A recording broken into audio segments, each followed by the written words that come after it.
Hello friends, Radhe Radhe. તો friends, અમારી ચેનલમાં તમારું હાર્દિક સ્વાગત છે. તો આજે આપણે બનાવવાના છે બહારથી એકદમ ખસ્તા અને અંદરથી મસાલેદાર સ્ટફિંગવાળી મૂંગ દાળની ખસ્તા કચોરી. આ કચોરી ખાવામાં એકદમ ટેસ્ટી અને સ્વાદિષ્ટ તૈયાર થાય છે. તો આ વિડીયોને અંત સુધી જરૂરથી જોજો. અને આ વિડીયો જોતા પહેલાં અમારી ચેનલ સબસ્ક્રાઈબ ન કરી હોય તો પ્લીઝ પહેલાં સબસ્ક્રાઈબ કરી લો. અને હા, બેલ આઇકન જરૂરથી દબાવજો, તો તમને આવી નવી નવી રેસીપી ઇઝીલી જોવા મળી જશે.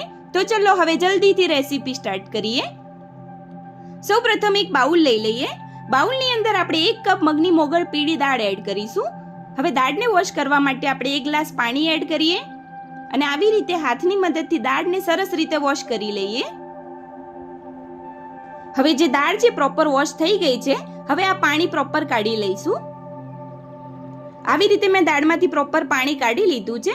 હવે દાળ ડૂબે એટલું પાણી એડ કરી લઈએ અને ઢાંકીને આપણે 3 થી 4 કલાક માટે દાળને પલાળવા માટે મૂકી દઈશું. હવે 3 થી 4 કલાક જેવું થઈ ગયું છે. હવે ચેક કરી લઈએ કે જે આપણી દાળ છે પલળી છે કે નહીં. હવે દાળનો દાણો નખની મદદથી ચેક કરીએ તો ઇઝીલી તૂટી જાય છે. તો જે આપણી દાળ છે પ્રોપર પલળી ગઈ છે. હવે એની અંદરનું પાણી કાઢી લઈશું. આવી રીતે મેં બધું જ પાણી કાઢી લીધું છે અને એકદમ કોરી કરી લીધી છે દાળને. હવે દાળના બાઉલને સાઈડમાં મૂકી દઈએ. હવે આપણે એક બાઉલ લઈ લઈશું. બાઉલની અંદર આપણે 1.5 કપ જેવો મેદાનો લોટ એડ કરીએ. હવે આવી રીતે હાથની મદદથી વચ્ચે ખાડો કરી લઈશું. હવે સ્વાદના એકોર્ડિંગ મીઠું એડ કરીએ. અડધી ચમચી અજમો એડ કરીશું. આવી રીતે હાથમાં લઈને હાથની મદદથી મસરીને એડ કરવાનો છે અજમાને. હવે મોયણ માટે આપણે તેલ એડ કરીએ. તેલની જગ્યાએ તમે મોયણ માટે ઘીનો પણ ઉપયોગ કરી શકો છો. હવે સરસ રીતે લોટને મોયણમાં મિક્સ કરી લઈશું. આવી રીતે લોટને મિક્સ કરી લીધો છે. આવી રીતે મુઠિયા વડે એટલું મોયણ એડ કરવાનું છે. હવે બધો જે લોટ છે મોયણમાં મિક્સ થઈ ગયો છે સરસ રીતે. હવે પાણી આપણે થોડું પાણી એડ કરતા જઈએ અને સોફ્ટ નોર્મલ એક લોટ બાંધી દઈએ. લોટને વધારે કડક નથી બાંધવાનો, એકદમ સોફ્ટ અને નોર્મલ બાંધવાનો છે. હવે લોટ બાંધી લીધો છે. હવે એની અંદર થોડું તેલ એડ કરીએ અને તેલની અંદર લોટને સરસ રીતે મસરી લઈએ. હવે જે આપણો લોટ છે પ્રોપર તૈયાર થઈ ગયો છે. હવે આ લોટને આપણે 20 મિનિટ માટે ઢાંકીને મૂકી દઈશું પ્રોપર સેટ થવા માટે. ત્યાં સુધી આપણે એક મિક્સર જાર લઈ લઈએ અને મિક્સર જારની અંદર જે પલાળેલી દાળ છે મગની એ એડ કરી લઈએ. હવે આ દાળને આપણે અધકચરી મિક્સર દ્વારા પીસવાની છે. તો હવે આપણે મિક્સર દ્વારા દાળને અધકચરી પીસી લઈએ.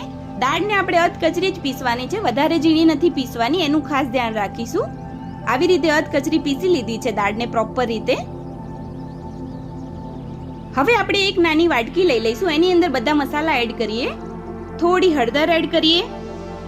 1 ચમચી લાલ મરચું પાવડર, 1 ચમચી દાણા જીરું પાવડર, અડધી ચમચી સંચર પાવડર એડ કરીએ અને થોડું સ્વાદ એકોર્ડિંગ મીઠું. સંચર ના હોય તો ઓનલી તમે મીઠું પણ એડ કરી શકો છો.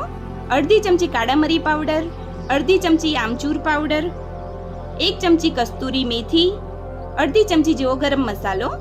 આ બધી જ વસ્તુને બધા મસાલાને સરસ રીતે આપણે મિક્સ કરી લઈએ. જો આમચૂર પાવડર ના વાપરવો હોય તો તમે એની જગ્યાએ લીંબુનો રસ પણ એડ કરી શકો છો સ્ટફિંગની અંદર. હવે એને સાઈડમાં મૂકી દે અને સ્ટફિંગ તૈયાર કરીએ. એના માટે આપણે એક પેન લઈ લઈએ. પેનની અંદર આપણે 2 ચમચા જેવું તેલ એડ કરીશું. હવે તેલ ગરમ થઈ જાય પછી અધકચરા 1 ચમચી થી 1.5 ચમચી જેવા આખા દાણા એડ કરીએ. 1 ચમચી જીરું એડ કરીશું. 1 ચમચી આખી વરિયાળી એડ કરીએ. હવે સરસ રીતે બધા મસાલાને શેકી દઈએ થોડી વાર માટે.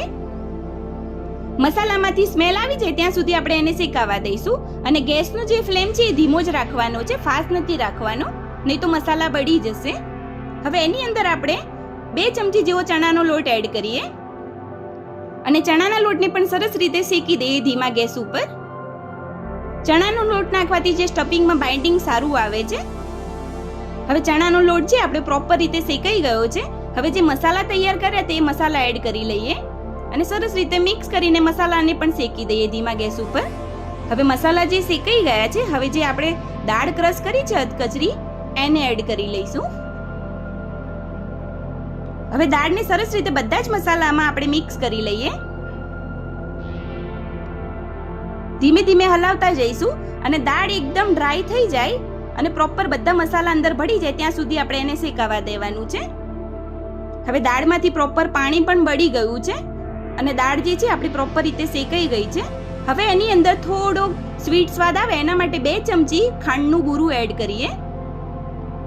હવે સરસ રીતે મિક્સ કરી લઈશું. જો આમચૂર પાવડર ના નાખી શકતા હોય તો અત્યારે આપણે લીંબુનો રસ પણ એડ કરી શકો છો. હવે જે આપણું સ્ટફિંગ છે કચોરીનું એ પ્રોપર તૈયાર થઈ ગયું છે. હવે આપણે એને એક બાઉલમાં કાઢી લઈએ. હવે ગેસ ઉપરથી પેનને ઉતારી દઈશું. હવે આવી રીતે મેં બાઉલમાં કાઢી લીધું છે સ્ટફિંગ અને થોડી વાર માટે ઠંડુ થઈ જાય ત્યાં સુધી એનો વેઇટ કરીશું. હવે જે આપણું સ્ટફિંગ છે પ્રોપર રીતે તૈયાર થઈ ગયું છે. હવે સ્ટફિંગના આવી રીતે નાના નાના લોયા વાળી દેવાના છે નાની સાઈઝમાં. આવી રીતે આપણે બધા જ લોયા તૈયાર કરી લઈશું. આવી રીતે મેં બધા સ્ટફિંગના જે લોયા છે પ્રોપર રીતે તૈયાર કરી લીધા છે અને આવી રીતે નાની સાઈઝમાં આપણે એને તૈયાર કરવાના છે, એનું ખાસ ધ્યાન રાખીશું. હવે એને આપણે સાઈડમાં મૂકી દઈએ. હવે જે 20 મિનિટ જેવું થઈ ગયું છે તો ચેક કરી લઈએ કે આપણો જે લોટ છે પ્રોપર રીતે સેટ થઈ ગયો છે.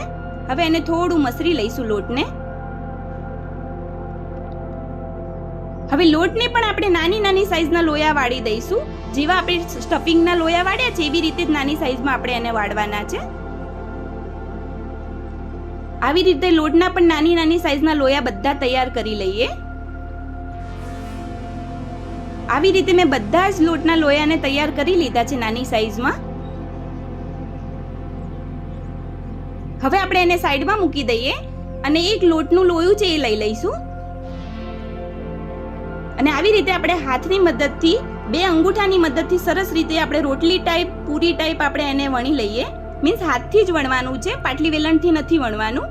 આવી રીતે મેં નાની સાઈઝની પૂરી કરી લીધી છે. હવે એની અંદર સ્ટફિંગનો લોયો મૂકી દઈશું અને આવી રીતે બંને બાજુથી પ્રોપર ફિટ થઈ જાય ચારે બાજુથી એવી રીતે આપણે એને કચોરી સાઈડ શેપ આપી દઈએ રાઉન્ડ વાળો.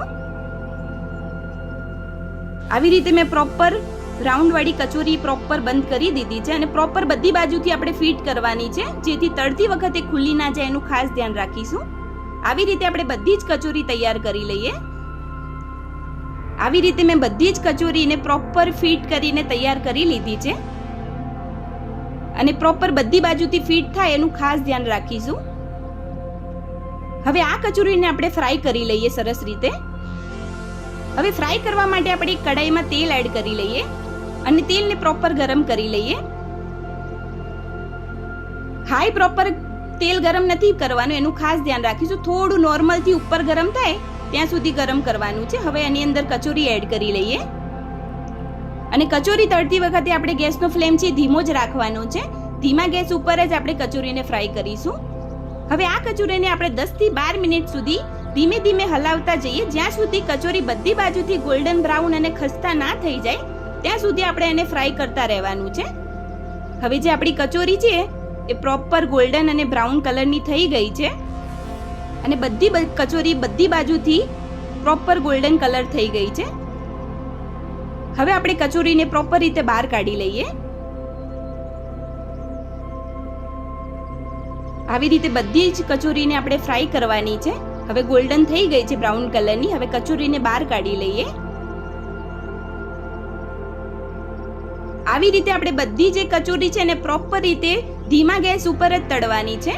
તો આવી રીતે મેં બધી કચોરીને ફ્રાય કરી લીધી છે સરસ રીતે. હવે આપણે એક પ્લેટ લઈ લઈશું.